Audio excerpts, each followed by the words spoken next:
back to the 24th episode of the BatChums podcast. I'm Drew Leiter, and joining me tonight is my co-host, the man, the myth, the new legend, Mike Gordon. Howdy. Welcome back. Are you ready to give him the axe? I am ready to look for the lost treasure of the Incas. So this is season 1, episode 24, Give Him the Axe. Aired Thursday, March 31st, 1966. Directed by James B. Clark and written by Jack Peretz and Bob Rogers. Last week, I think I remarked that, or there was word that this was based on a comic book originally, an adaptation of a comic story, which I think I said was Batman 53, titled A Hairpin, a Hoe, a Hacksaw, and a Hole in the Ground. That is not the case. The resource that I was using accidentally associated Batman 53 with this story as opposed to the next story. So Batman 53 will be in reference to the story after this one, not this one. As far as I can tell, this is a completely original story.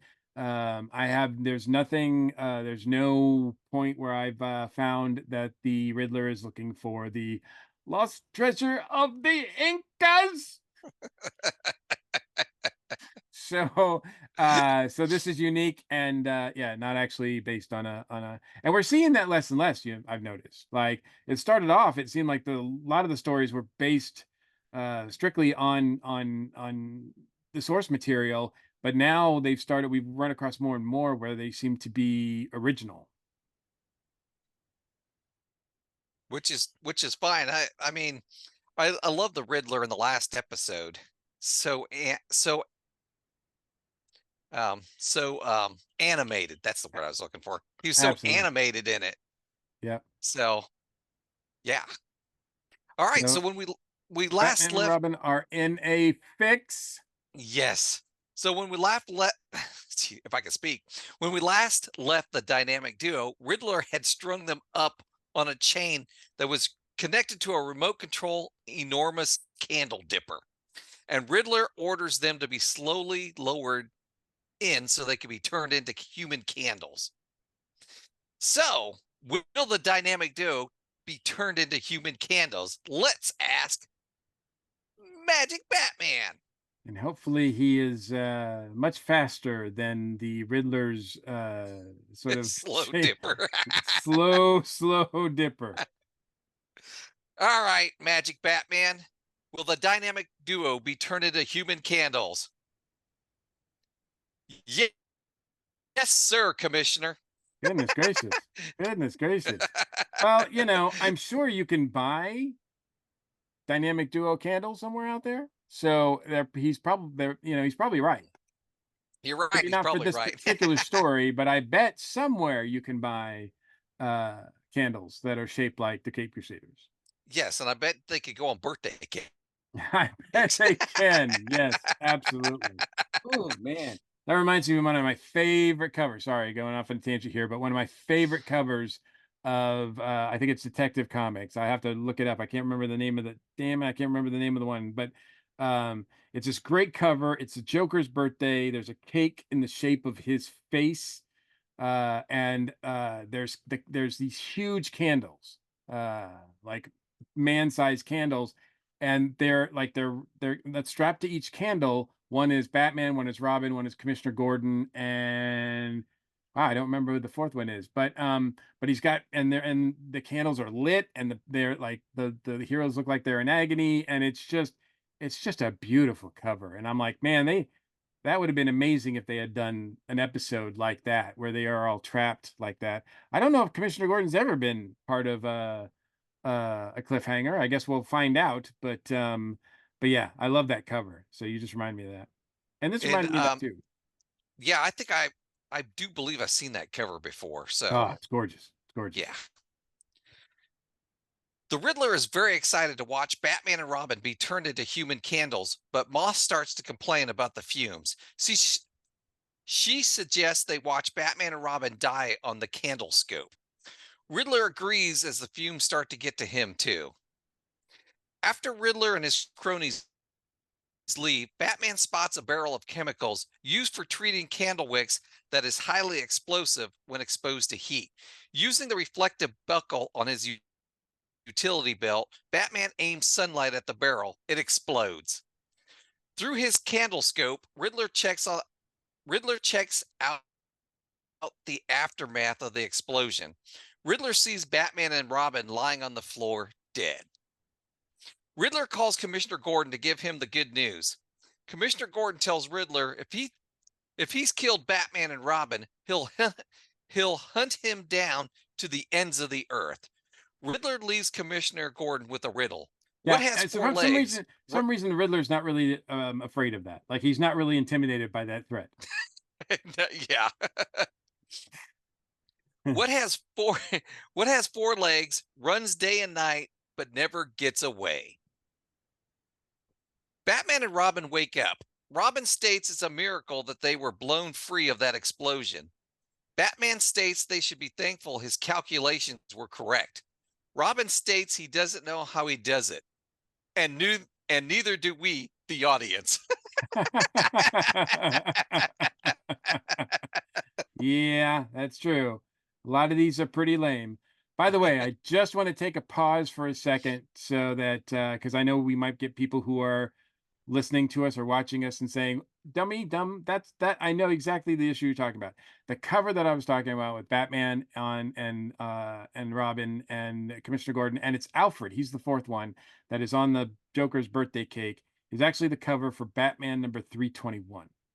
And the cover artist for that, who did such a beautiful job, is Jose Luis Garcia Lopez, the famous artist for DC that did so much great work.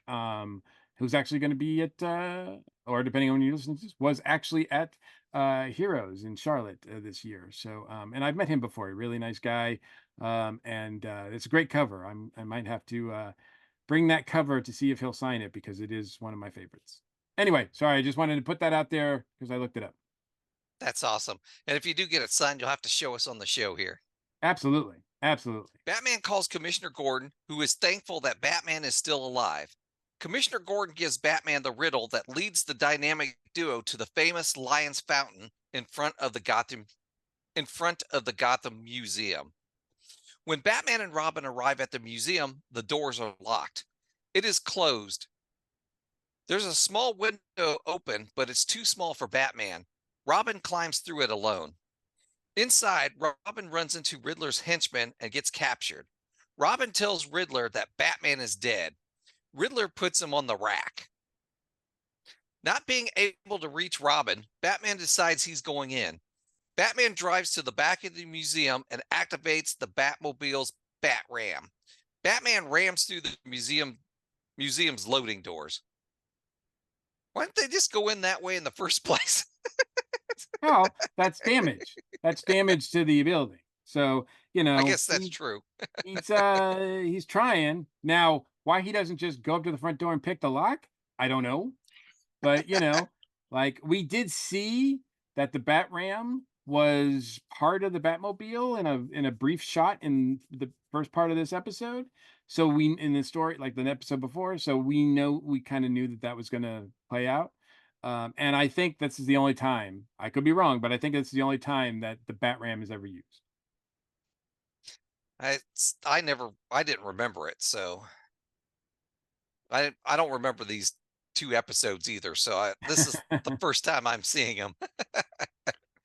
Riddler finds the sarcophagus of the Incas and is about to open it when Batman's shadow appears on the wall.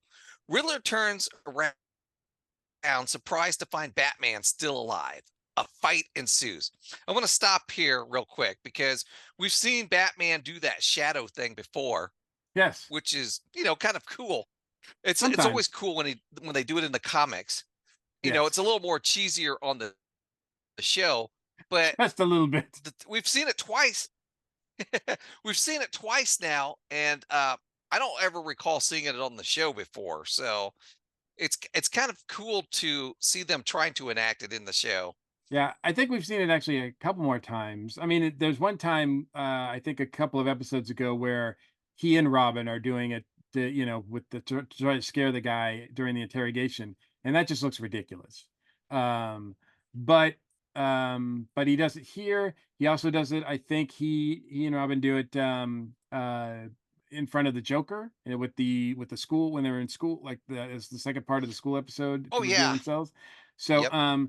so yeah, he does that. But here, I think here it actually looks the coolest, because when they cut back to him, I mean, he still looks kind of silly, but it's kind of a cool looking silly. Like, I mean, it doesn't look like he's not wiggling around or anything. He's just kind of there, and and and it looks even more. I think it looks more interesting because Joker and them sell it better because they think he's dead. Not only because Joker saw him, but then Robin kind of confirmed that he was dead. And so, I mean, Frank Gorshin really sells it. Like this is a ghost. Like this is something like he's not supposed to be there. What is he? What is happening? And I think Frank Gorshin really does a good job in selling it there. So it looks it looks cooler just because of the way they're reacting. Batman takes out Tallow first, locking him in the stockade. Next, Batman shoves matches in the iron mask. Moth decides she is getting out of there, but accidentally trips, falling into the maiden's bath. Batman locks her in there. Robin tells Batman to put out the candle before the wax solvent eats through the lock and exposing the sarcophagus to the air. The Riddler, yeah, Riddler attacks Batman with a sword. Batman dodges it and is able to wrestle it away from the Riddler. Batman locks Riddler in the wheel of death. And I thought that was pretty funny. He not only did he lock him in there, he gets him spinning. Yeah, he just he starts spinning him around like, oh man, like he's just like, yeah, he's showing no remorse here. And what's funny is we just lot of the a lot of these torture. I don't know what they got this fetish for torture devices on the show, because didn't we just see this like an episode a couple Oh episodes right, ago where we had a room full of torture devices? yeah, with the Catwoman. Yep. Catwoman had now I don't know if they all just came like they imported them here, or well, like I said, this is not, as far as I know, this is not based on a particular Batman story, but I think it is. Obviously he got inspired, we'll say, by a lot of the Roger Corman, Edgar Allan Poe adaptations that he was doing with Vincent Price. And House of Wax is there, Pit and Pendulum, um, The Haunted Place, Tales of Terror, stuff like that. Like all using sort of like this weird sort of wax stuff, House of Wax, obviously, but then the others kind of invoke this sort of Spanish Inquisition, torture devices, everything like that. So it really does kind of have that feel to it. So I would not be surprised if that was not a source of inspiration for these folks as well, because they were all shot around the same time. Like, I mean, well, House of Wax, I think, was like about 10 years before this, but then like 60, like that's when Roger Corman was and Vincent Price were making these Edgar Allan Poe adaptations, The Raven and all of that. It was in the early 60s. So uh they're it's right around that time. So I think that, yeah, they must have been, and they do kind of look very similar in their style of design and everything. So I do feel like there's a link there. So anyway, that's what I noticed. Batman frees Robin, asking him if he's all right. Robin states he is a little sore. Batman replies, well, one of Aunt Harriet's nourishing meals will set everything right again. Really? Really? Okay, You're gonna gotta say stop that? right. You're gonna say that right in front of everybody? Yeah, I thought the same thing. I'm like, what are you doing? and and not only that, if you look at the background, Moth is paying attention to what they're saying. Oh yeah, So she's she actually overhears this. yeah. And the I'm cops like, are what are you like guys doing? the cops come in right at the tail end of that. So it's like, I mean, look, I don't once again they went to the wrong place. So they were held up. So I don't trust that they would be able to do anything with that information. It would mean anything to them. But still, come on, man. Like that was pretty awful. He didn't even whisper Chief it. o- no, he didn't. Chief O'Hara and his men arrive, apologizing for being late. They mistakenly went to the wax museum first. Batman and Chief O'Hara free Moth from the maiden's bath. Moth states that she has learned her lesson. Crime doesn't pay. Batman replies that she learned her lesson too late. The moth that plays around candles is bound to get burned. As Riddler is being hauled away, he tells Batman that he may have won the battle, but the war isn't over yet. Yeah, he's not Later at reforming. the no. Later at the museum, Bruce, Dick, and Aunt Harriet are checking out the Incan Emperor exhibit. Aunt Harriet is amazed at how beautiful the jewels look. Dick reads that the jewels were discovered in a secret panel of the sarcophagus. Aunt Harriet also comments on how well preserved the Emperor is. Bruce leans over and whispers to Dick, "The old boy nearly didn't make it." Next week, Batman jousts with the Joker again. Again. So yeah, we do have the Joker next time, and yes, I kind of spoiled what story it's based on, but yes, we do get we are getting the Joker. Me personally, overall, I enjoyed these two episodes. And I think Frank Gorshin did a great job playing the Riddler. He was very animated in both episodes, Oh especially yeah. that first one dancing around, and it was great. I loved it. Yeah, I think it's absolutely awesome. The first part I think is better than the second part. The second part it feels like they padded a bit. Um it just felt like it just felt padded to me. Um because it seemed like there's not a lot that happens in this first step in the second episode as much as in the first. And it seems like there's a lot of shots of, just stuff. Like there's a lot of shots of Robin climbing up the thing, and it's like, and Batman just kind of like saying like, "Hey, this is really would really be bad for international relations," and you're just kind of like, "Come on, just like let's move it along." But and the resolution to the cliffhanger is okay. At least it's not, it's not like, oh, somebody came out of the blue and helped us. But and again, the idea that they died and the villain kind of thinking that they're dead. We saw that with the Penguin.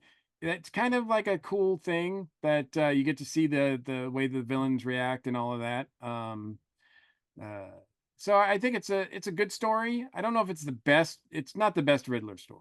I think the other two that we've seen uh, are better than this, but this one it starts off really really strong. But the other part of it too is that the Riddler wants to get the treasure of the Incas, and yet, I mean, he's pretty smart as a bad guy goes, and yet he's not smart enough to know that if he opens that, the sarcophagus will turn into dust, and he won't get anything. Um, so I don't, I, that seems kind of like a weak point to me. But I did like the fact that with Robin tied up, literally at the end of the story, and Batman has to take out all of them by himself. I'm like, that was pretty cool. Like, and Yeah. he's able to take out like four, well, three, because it's the two henchmen, Riddler, and then Moth, who's not really that difficult. She trips and falls into the thing, which I understand from reading that it wasn't that was an accident, that she fell in the tub. So, but I don't know. It seemed like it was kind of perfect because they set it up like we get to see like every single one of those devices, and Riddler introduces us to those, and then Hmm. every single one of those is used. So I'm thinking like that was the plan. They were going to do that, but anyway, but everybody else is great in this. It's still really fun to watch. I really like Adam West's performance, and Burt Ward, and everybody involved, and Frank Gorshin still is one of the best. Agreed. All right. Well, that wraps up another episode. Did you have a shout out, Mike? I do. This is on my Batman. This is kind of one of those unique books that's on my Batman shelf that I acquired. I definitely encourage people that if they can find this, it's worth checking out. It's called Bill Adler's Funniest Fan Letters to Batman. And this humorist at the time, but it's 1960, let's see, 1964, 66. First printing, 1966, paperback novel. It's not really a novel. It's just a collection. There's Bill Adler was a humorist, and just like Santa Claus, Batman actually gets mail. People send letters to Batman through the post office, and they don't know where to go. So Bill Adler was able to come across a lot of these from the post office and printed a lot of the funniest ones. A couple of them were pretty funny. Dear Batman, what were you before you were Batman? Were you a boy wonder? This is from Rufus L. in Trenton, New Jersey. Dear Batman, you are better looking in the comic books than you are in TV. I think you better get a new makeup man. Love, Shirley J. from Detroit, Michigan. Dear Batman, my name is Betsy Ehrlich. I am 7, and I have been a Batman fan ever since I was a kid. Uh, so that's Betsy from Dayton, Ohio. So some of these are better than others, but it's a nice little like paperback, collection. And I don't know if people are still writing the Batman. I wouldn't be surprised. I don't know where they're going if they are writing the Batman, but people don't write letters much anymore either way. So I would imagine that they're not, that it doesn't happen a lot. But if you see this paperback in your used bookstore or at a yard sale or some, flea market or something like that, pick it up. It's kind of fun. Sounds like it. And just think, those kids that wrote those letters, now they're on a podcast. I don't think I'm in here. This was published a couple years before I was born. So Betsy, who was 7 when she wrote this, I hope she's still around listening to our podcast. That would be great. I think anybody who wrote to Batman and certainly is published in this, if they want to reach out to us, you are automatically considered a BatChum. I think we can say that. All right. And for my shout out, I'm going to shout out about my other show, the Earth Station DCU podcast, where we talk DC news and we review comics like Batman, Detective Comics, and other DC comics. And of course, we also review DC shows and movies and stuff. We just wrapped up the DC Vertigo series Bodies on Netflix, which was very good. So, and next we're going to be tackling Dead Boy Detectives, which comes out tomorrow. So I'm excited about that. Nice. So, which is part of the Sandman universe. Also on Netflix. All right. If you'd like to comment on anything we've talked about tonight, you can reach us at our feedback line, 317-455-8411. Leave us a message, text us, or you can email us at batchumspodcast@gmail.com. All right, you ready to get out of here, Batchum? Sure thing. BatChums are ready to move out. Atomic batteries to power, turbines to speed. Thanks for joining us, and we'll see you next week. Same bat time, same bat channel. Don't worry, the worst is yet to come.